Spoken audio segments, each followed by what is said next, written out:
listening to the next episode of the Main Street Success Stories podcast. I'm your host, Jennifer Koch, a 25-year entrepreneur, and I created Main Street Success Stories to share others' journeys to help you learn, grow, stay motivated, and know that you are not alone in this game called entrepreneurship.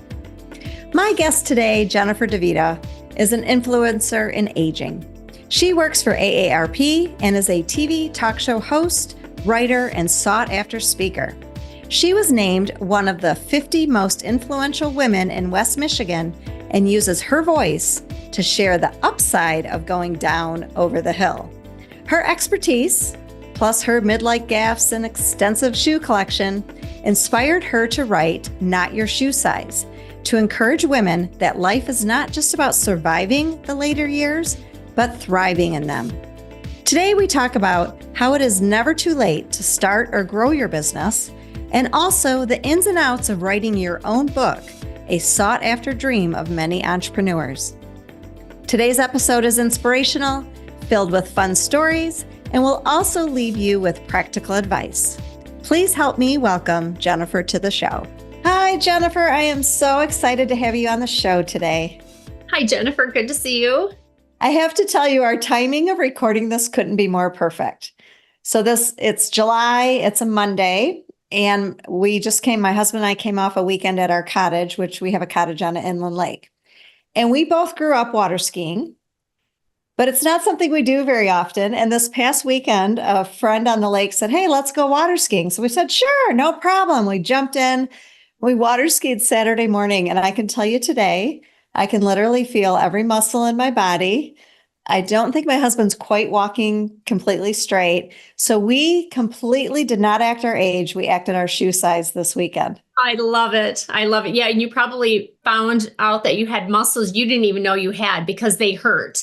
And you've never hurt there before. Exactly. And some of them are screaming at me today. So yes, anyway. But I love that you're, like you said, not acting your age, acting your water ski size, maybe. Yes, exactly.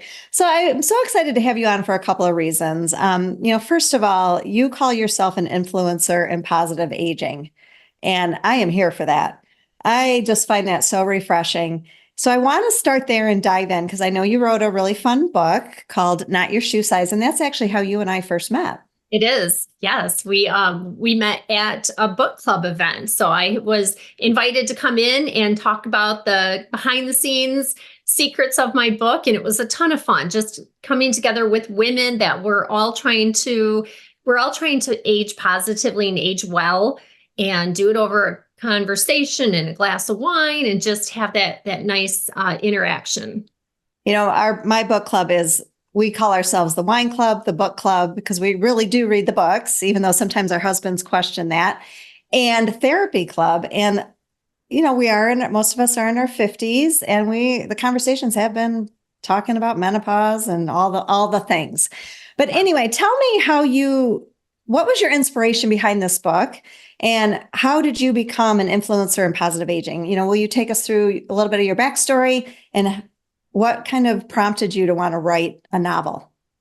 So I actually went to school for broadcasting and journalism. I thought I was going to be the next Diane Sawyer because back in the 90s when I was in college, she was the original babe of broadcasting. And I wanted to follow in her big footsteps. Well, right out of college, I graduated and became a mom and a wife, and I stayed at home for 11 years with my kids as a stay-at-home mom.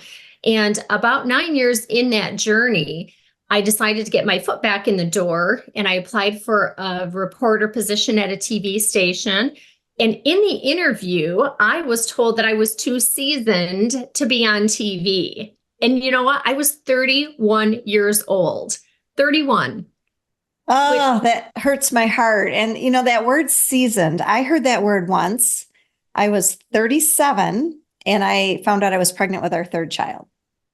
And I remember going to my OB, and at the time she said, "Well, you're seasoned.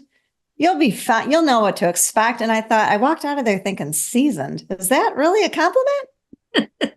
Yeah, not so much. And certainly not when you're 31 and you're being kicked off of TV because you're essentially too old to be on TV. So I ended up kind of thinking, well, my career is already washed up before it's even started. So a couple of years later, was looking for a job, and I applied for a marketing position at a geriatric healthcare organization. Now, I barely knew what the word geriatrics meant. I had never done marketing before, but in that moment, because I was going through a divorce, I was desperate. And apparently they were even more desperate because they hired me. So that's how I ended up shifting gears and started working in the field of gerontology or geriatrics. Gerontology is the study of being too seasoned, and geriatrics more focuses on like the healthcare aspect of it. So I do more of gerontology. So I went back to school, got certified in gerontology, and it's really the study of the aging process. And so I have now been in this field for 16 years. I'm Associate State Director for AARP Michigan, and I now do more TV than ever. Funny enough, I got back into TV 9 years ago, and a TV station had approached me because of my platform of positive aging, and they asked me if I would do commercials for them. So I do commercials on all things positive aging, and then during the pandemic, launched a TV show, and I co-host that, and I bring on older adults who live very vibrant lives. They're living with vitality, and I interview thought leaders that all work at this intersection of positive aging and services for older adults. So like I said, funny enough, I'm doing more TV now than ever. And I turned 50 this year, and I'm telling you, I'm having so much fun. I'm having a ton of fun. So I feel like midlife is great. Oh, thank you for saying that. I love that. We need more positive energy. We need this vibe of and just embracing the age you're at. And, what a blessing in disguise that somebody told you at 31 that you were seasoned, because now look how you found something. You probably would have never gone into geriatric studies if that hadn't have happened to you. Absolutely. And look at all of what you're bringing to that age population. So obviously you're doing a lot of training and teaching through your job at ARP and, your TV, but you decided to write a book. And this is actually a novel, and it's very fun, very funny, very sharp, really enjoyed it. So obviously that your background and what you're teaching people, was that the reason you chose this as your subject? It is. So what I wanted to tackle were a couple of different things. One, I wanted to tackle ageism because of the fact that I personally experienced it, and women as a whole experience it. We experience it in the workplace, especially, but there's that internal battle that all women experience, right? Because society says that we need to be younger than we are, right? 60 is the new 40. So they're kind of pushing this messaging down our throats that, we should be younger. We should look younger. We are youth obsessed. So it's always about like this idea that we are supposed to defy our age. So this internal battle that we have is like, okay, are we supposed to embrace our age? Do we embrace the gray hair and the wrinkles and the telltale signs of aging? Or are we supposed to defy them and push back against them? And we just, we struggle with this. And so I really wanted to capture the essence of that struggle that women have in the story. So that was one of the things. The second thing is working in gerontology. I have read just about every single resource book that's out there, every nonfiction book. Well, there really aren't any good fiction books that tell the story of aging. So I wanted to capture the story of aging in a narrative format, in this story. And instead of it being another resource guide about how to age well or whatever, I wanted to be able to do it in a way that was witty and thought-provoking and charming and maybe brought a few tears to your eyes. So that's why I did it as a fiction format. Well, you nailed it. And, you want to give us like a little brief background of what the book is about, because it's basically about two friends that are they both mentally are choosing to age differently, how they approach aging, correct? Yeah. So Not Your Shoe Size. So this is the novel. And it's the story of Julia and Colette. Julia is all about embracing her gray hair, her wrinkles, her geriatric marshmallow puff shoes. And she is trying to, convince her best friend, Colette, who is the other character, to embrace her age. Now, Colette is the opposite. Colette chases the elusive fountain of youth. She's all about Botox and plastic surgery, and she is wearing stilettos till she's 90 years old. So the two characters, though they're very different, they're learning from each other along the way. And the way that I broke the book down is each chapter is a decade of their lives, starting at the age of 10 and going to the age of 100. And the story tells all of the milestones that we as women experience, from puberty to menopause to caregiving, death of loved ones, and then becoming centenarians. Hopefully that's our journey in life. But I wanted to capture all of the different things that women face as we're getting older in life. So a decade at a time for each of the women. Well, I have to tell you, when our book club read it, we really, our discussion, we found that we really kind of relate to both. As you're aging, some of us are kind of like, why are we chasing this fountain of youth? Let's give ourselves a break. And then other of us want to make sure that we're doing everything we can to prevent aging and, put our best face forward and physical. So it was really kind of fun that you kind of shared both of their journeys. And I would say that most of us felt like there's a little bit of both of, Julie and Colette in us. Yes, I would agree. And people have asked me, so which character do you more identify with? And I've said both, especially because our journey, we ebb and flow, right? Because of the fact that I do TV now. I'm on TV doing commercials and I co-host a TV show. Let me tell you, there's a lot more pressure now to look younger because, there's a lot more judgment. So I feel it now, but I know that someday when I'm off TV and I'm evolved into a different pathway, that, that pressure will come off of me and I might not be so worried about it.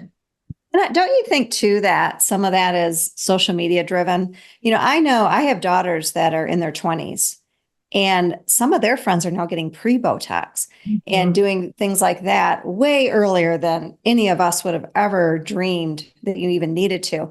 And I do think we live in a society and a culture where everything is so pretty and we're not usually showing the behind the scenes and being that transparent. So I feel like that's probably driving a lot of this too, this uncertainty of how to age. Absolutely. And the messaging on magazine covers, right? Even a headline that says 60 is the new 40. And what are they promoting? I understand what's behind it is that 60 is vital and that there's a new vitality around that. But when you're 60, you don't want to go back to being 40. And I have yet to meet a 40-year-old who says 60-year-olds are like them. And so the reality is 60 is the new 60. You get to define it however you want to. So just the messaging on a magazine and social media, it's tough for women. And it's much harder for women than it is for men, because when men get gray hair, well, they're a silver fox. And when they get wrinkles, they're considered distinguished. And when we get wrinkles and gray hair, well, we look a little worn out or a little haggard. And of course, we're worn out because we're fighting this anti-aging battle unnecessarily. Exactly. So true. But one thing besides exterior, one thing that I love about your message too is that we're never too old to try something new or learn something new. And I have to tell you, I have one of my very first clients with my coaching business. She started her business at age 71. I love that. She creates these amazing gourmet coffee cakes. It's her mother's recipe. And she chose to start that business at 71. And she's been such an inspiration to me because she's on TikTok. She had a TikTok that went viral and got like over 15,000 likes in a few minutes, one of those stories. And, yes. And she just has so much energy and she just shows up. And I think sometimes we have to remember that it's not too late. If you want to make a career change, if you want to go back on TV, if you want to start a business, it's not too late. And so I love that we have people like you that are encouraging us to do that. Yeah, it's never too late. And I love, that you brought up that story, because one of the first projects that I worked on when I started at AARP was I went across the state of Michigan to help entrepreneurs start businesses, and they were encore entrepreneurs. And so they were people that were doing this in their second act of life. And they were 50, 60, 70 years old. And I worked with a woman in Traverse City who had developed her family's recipe for cherry ice cream topping. She and her three sisters were in their 70s, and they ended up getting their product into Meijer and major retailers. And they sold the business and did quite well financially. And they were in their 70s when they started a business. So yeah, it is never too late. And don't you think that's part of maybe positive aging is you have to keep challenging yourself a little bit and keep learning and keep trying new things? Do you feel that way? Absolutely. And there are a lot of research studies that have proven that if you have a positive mindset about growing older, you will actually live up to 7 years longer than people who have a negative viewpoint of aging. So the earlier that you start with this positive view of aging, the longer you will live. And so it's proven. And so that's one of the things I want to live as long as possible, right? If I have a good quality of life and I still have a lot to offer and want to keep my mind active, yeah, continue down that path of challenging yourself and pushing the boundaries and experiencing and experimenting with new things. Boy, that really speaks to the power of mindset, right? It does. So let's talk a little bit about book writing. And the reason I want to dive into this is as entrepreneurs, I hear this a lot. A lot of times business owners want to write their own book. They could do it for marketing purposes. It's a way to kind of bring credibility to who you are and what you do. They also sometimes use it as a platform to get in the door. Like I know someone who wrote a book because she wanted to speak, and this was a great platform to be able to get into front of audiences. A lot of them review it as another revenue stream, or they just want to share their journey or what they've learned through their entrepreneurship. So take me through the process of what have you learned with writing a book? Was this something you always had a desire to do? Was it always in you? It always was. I knew it from a young age because I started down that journalism path in college. So I always knew I wanted to write a book. I just didn't necessarily know what it would be about or when that big, bright idea would come to me. But yeah, it was definitely a passion project for me. It took 7 years to finish. So it's not something that's quick and easy, especially because of the fact that I was a single mom. I was working full time and I had to squeeze it in my spare time, whatever that means when you're a single parent and working full time. And, it was a busy period of life. But I finished it in 2021 when the pandemic hit because I thought, okay, the world's shut down. There's nowhere to go. There's nothing to do. If I'm really serious about this, now is the time to get to work. So it was a 7-year process before I actually completed it. Okay, wow. That is very eye-opening and very real and something that we need to kind of really take in because this isn't going to be something that you're going to sit down and crank out in 90 days or even possibly 12 months. Probably not. I mean, unless you truly can be a full-time writer, you just have to do it in your spare time. And then you also get writer's block and you also, will go back and read something and go, oh gosh, this is garbage. I'm throwing this chapter out. So there's a lot of editing that's in the process too.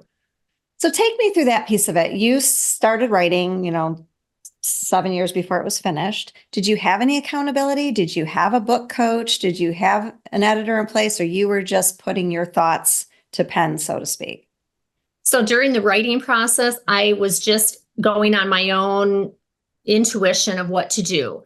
It wasn't until the end that I completed it that I then got a book coach. And I got one because I didn't know where to start. It is such a daunting process. I had no idea where to get on the train. I equate it to like a fast moving train that doesn't stop. And you just have to get on a platform and just jump on that train. And you don't even know where you're going, but you will figure it out as you go along. So I hired a book coach and she helped me get through that initial first step, right? Of what to do, where to go, how do you even start this process? And then once I started getting a handle on things, then I could do it on my own. I felt like, okay, I've got enough business savviness to be able to figure this out. I also did take a short sabbatical for my job and took a little time off to just get this process going as well. So in hindsight, would you recommend somebody brings in a book coach earlier, or do you feel like that's a personal decision?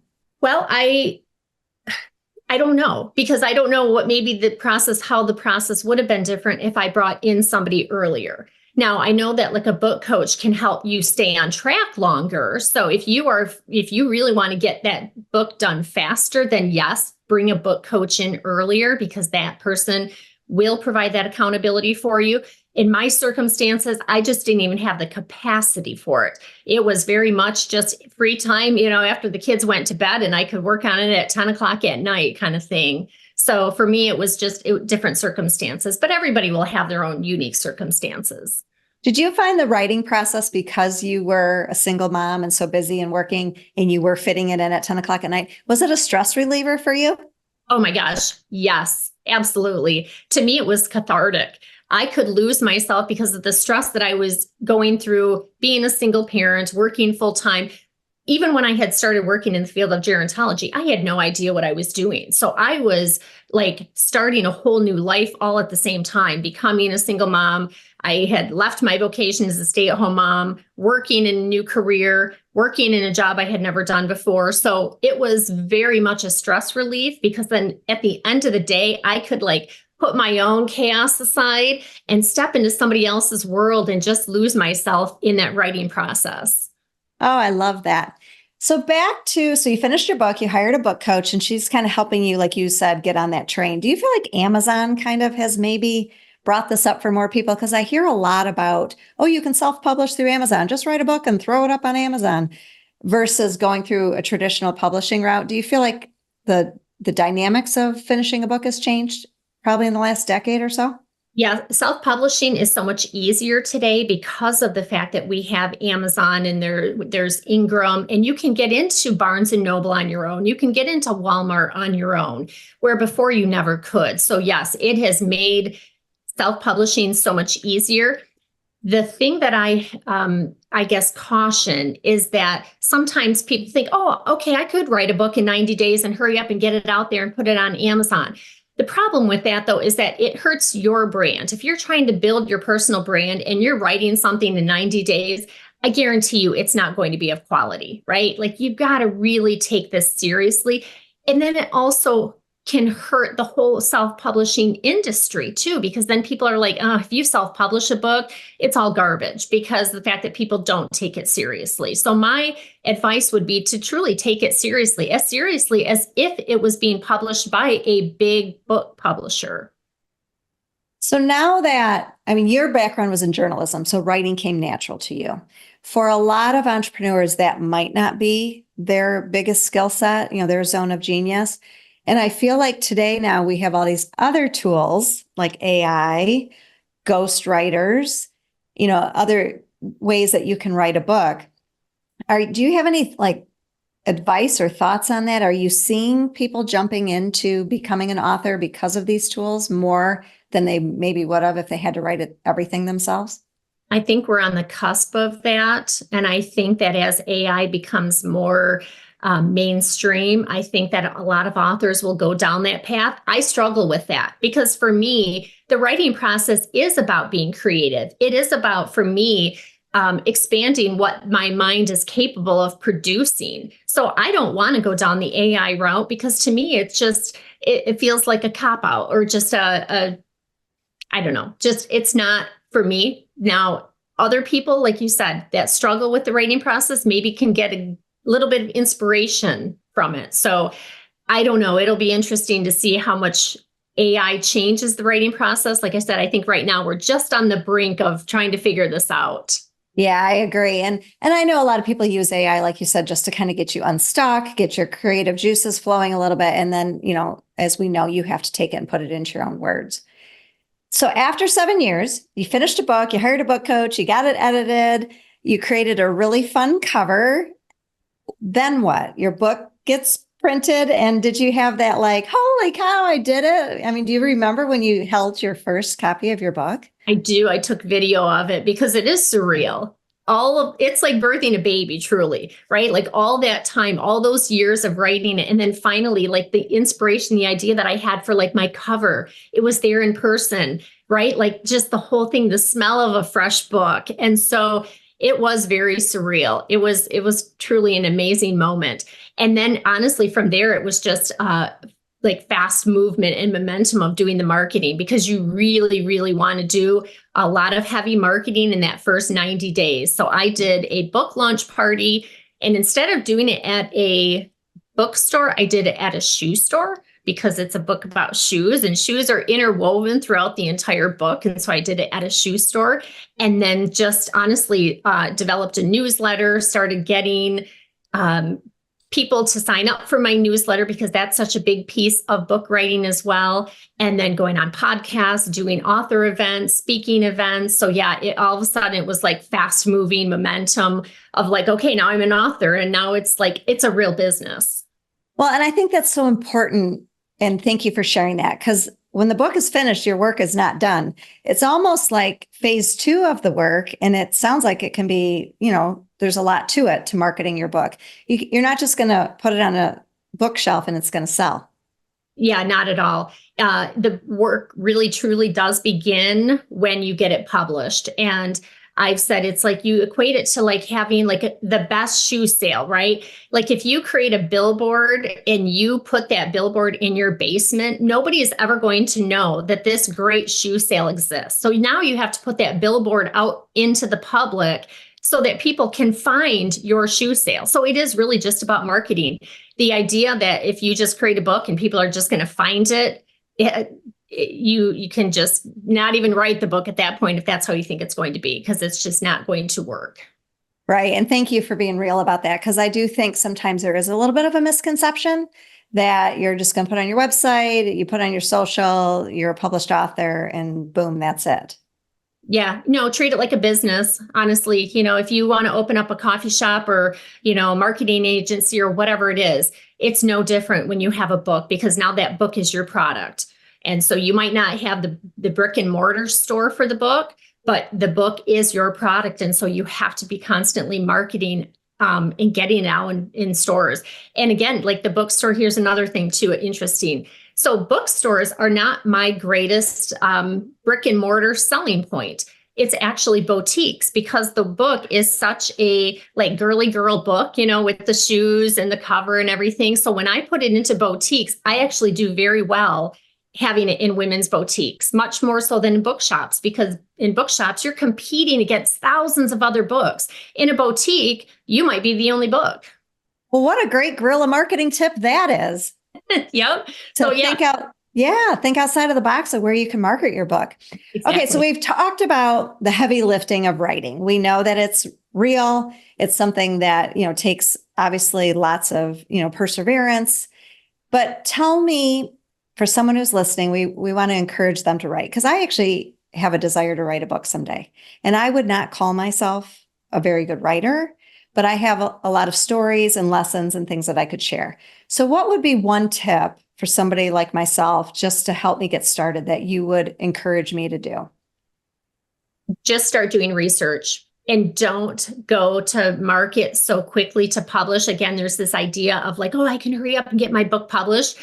You are so much better off waiting and doing it right than rushing to get it to the marketplace. So make sure you do your homework ahead of time, because there are opportunities you don't want to miss, like working with advanced readers, right? Sending out ARCs, which are advanced reader copies, having those ARCs go out to readers who can provide reviews before the book goes to market, so that the book on day one, on the day it's published, isn't like just brand new. Like it's been out there, people are talking about it. There's a lot of pre-marketing that goes into it. And doing a big book launch, I had 120 people and a waiting list at my book launch because I had done so much marketing for it ahead of time to get the buzz. You really got to capture that initial buzz, because once the book is published, you will lose a little bit of that. So don't miss those opportunities. Wonderful. So is there another book in your future? Will there be a sequel to Not Your Shoe Size? I have 2 ideas that I'm working on. So one is like a novella.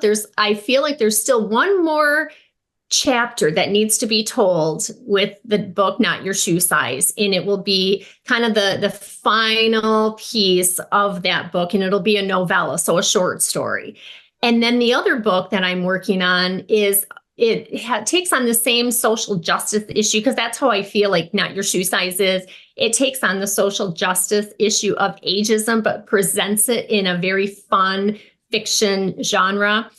And the next one is on women in the workplace and the things that we experience. from ageism to maybe not getting into the C-suite to, how do you balance the work-life balance with, kids and working full-time, breastfeeding in the workplace, right? All of that. So I feel like there's another book that needs to be published. So I'm working on it, but again, it's still kind of like, I work a lot and still taking care of one child left at home before she launches off to college. So yeah, still doing it in my my part-time.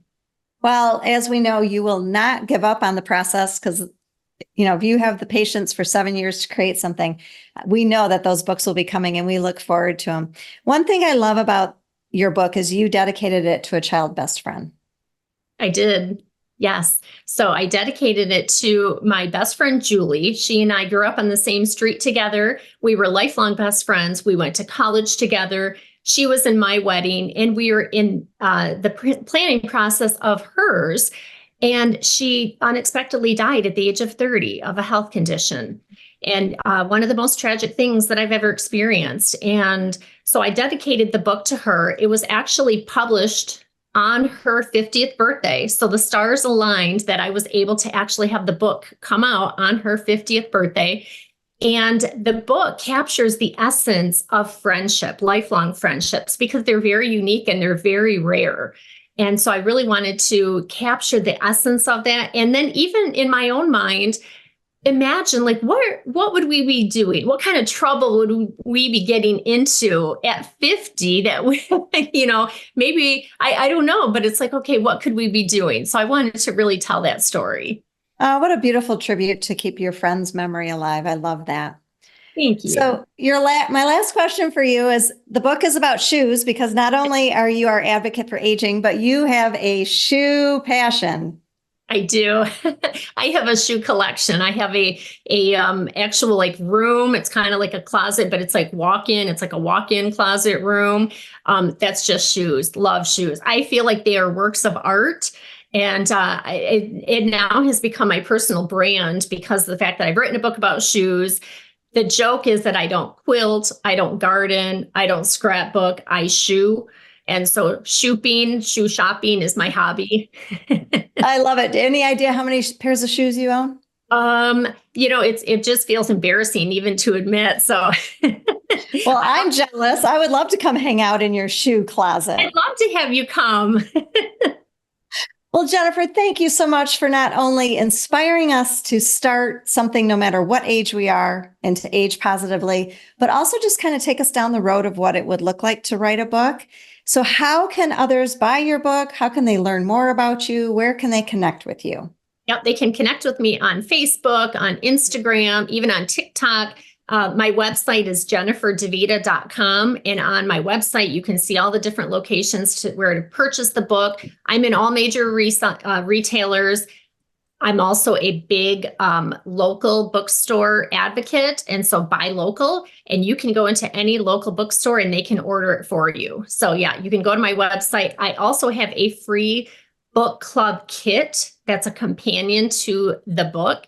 And so you can download it and then you can do a book club with girlfriends like you did. And, or you could do it by yourself because there's a lot of thought-provoking questions to ask yourself as well. Well, ladies listening, I highly encourage you to buy Jennifer's book, grab a girlfriend, read it together, have a glass of wine, laugh about it, and just encourage each other to keep going forward. Thank you, Jennifer, for your time. I really enjoyed our conversation today. Thank you, Jennifer.